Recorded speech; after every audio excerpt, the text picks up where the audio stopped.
Hi everyone, it's Mary from Joyful and Mary Quilting, and welcome to this month's session of Mary's Threads, Ask a Quilter. In today's session, we will have 4 letters from quilters talking about pressing, binding, and standing your ground when someone tries to tell you you're doing it wrong. So let's get started. Since this is our first Mary's Threads Ask a Quilter session, here's a brief introduction of what we hope to accomplish here. This is a place where we celebrate the way you quilt, and we say goodbye to the guilt and pressure that too often sneaks into our sewing rooms.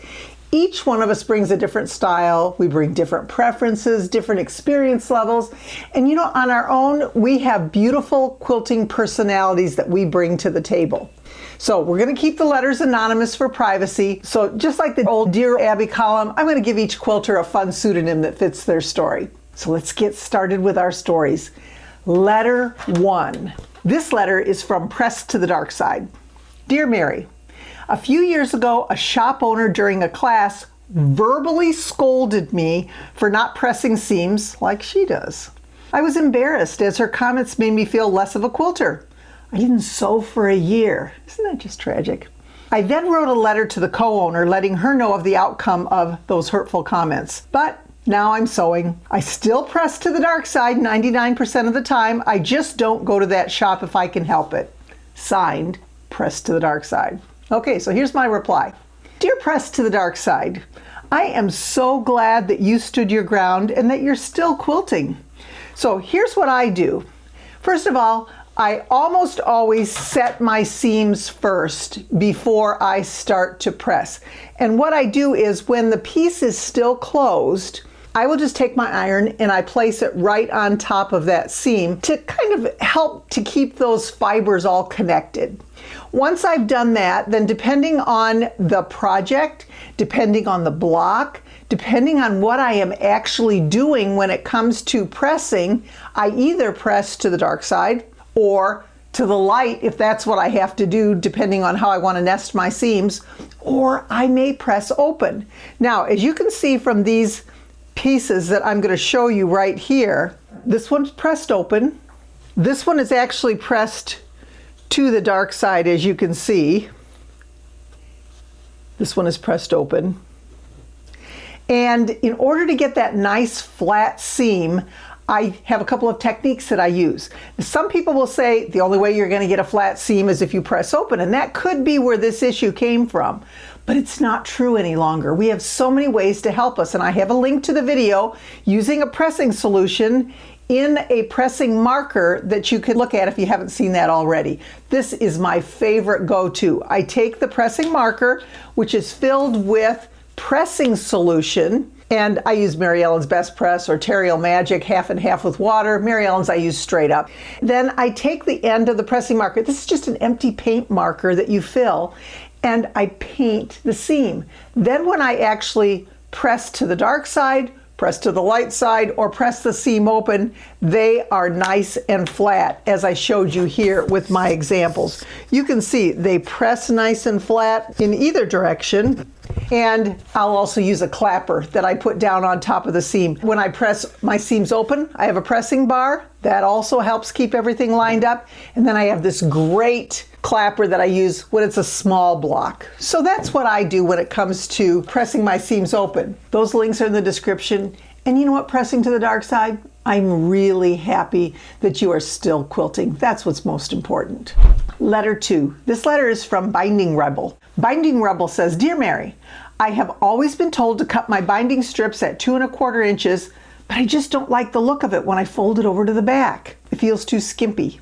I've started using 2 1/2 inch and I love the result, but my friend insists that I am wasting fabric and that it looks amateur.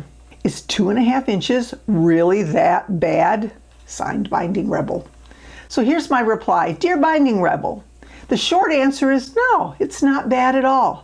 My sweet spot is 2 1/2 inches when it comes to cutting my binding strips. I've always done it that way. It's just the way that I feel the most comfortable. I have cut my binding strips a little bit smaller on occasion, but I just really found that the 2 1/2 is best for me.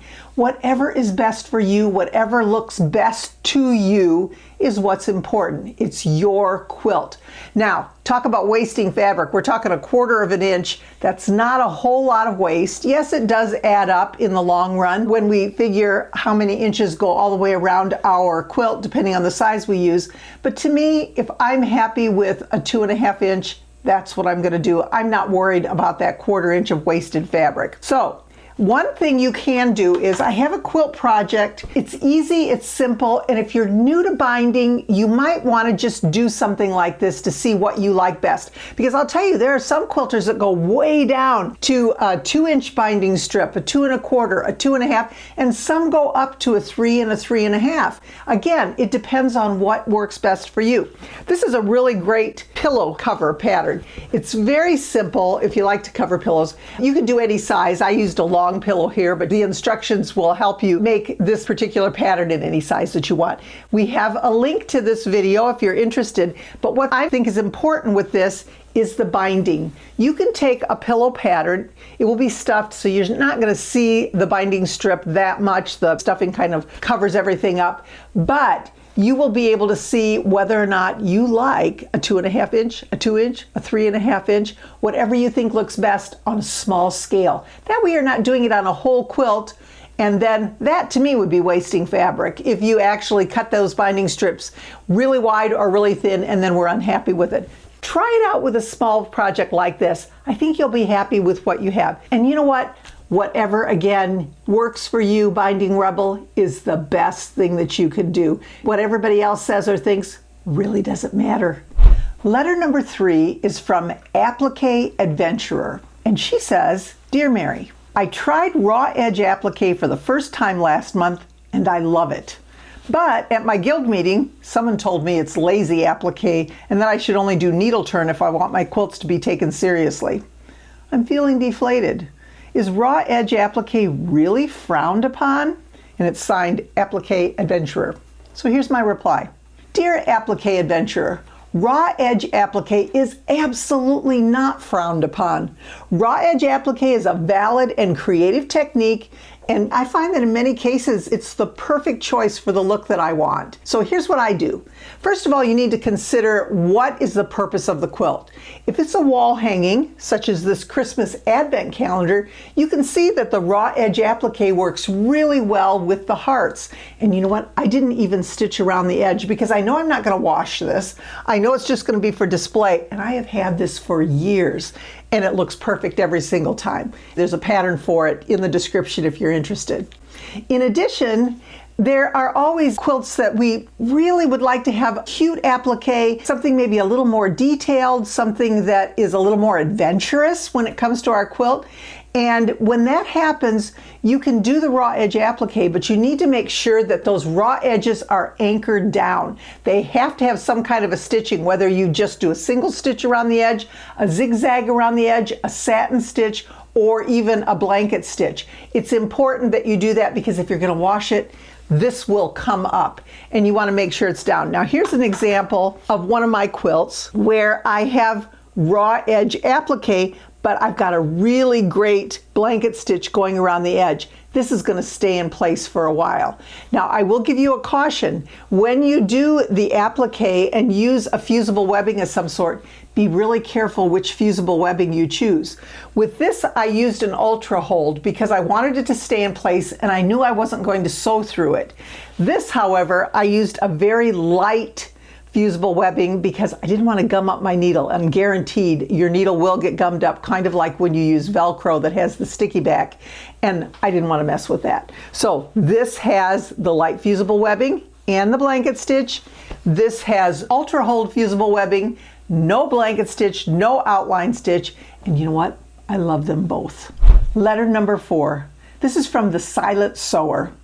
Dear Mary, I work best when I can just sit quietly and focus, but I took a class where a teacher kept calling me out for not chatting with the other students. She said quilting is a social thing, and I needed to join in. It made me so uncomfortable that I haven't taken another class since. Isn't that sad? You know what, dear silent quilter, quilting is indeed a social thing for some people, but it's not for everyone, and that is okay.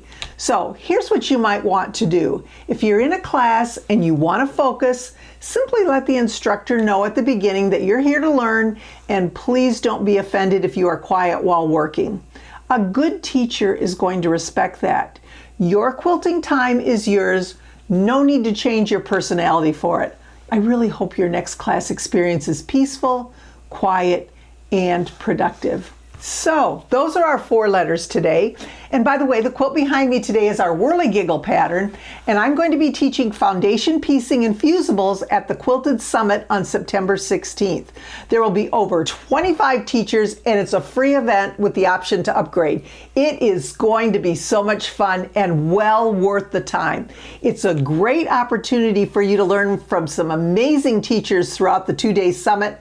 Just click on the link in the description. I would love to have you join me. And also, if you enjoyed today's session, please click like and subscribe to the Joyful and Merry Quilting channel so you don't miss the next one. And if you have a question or a story or a comment you'd like to share for Ask a Quilter, it can be anything. I'm happy to answer your questions.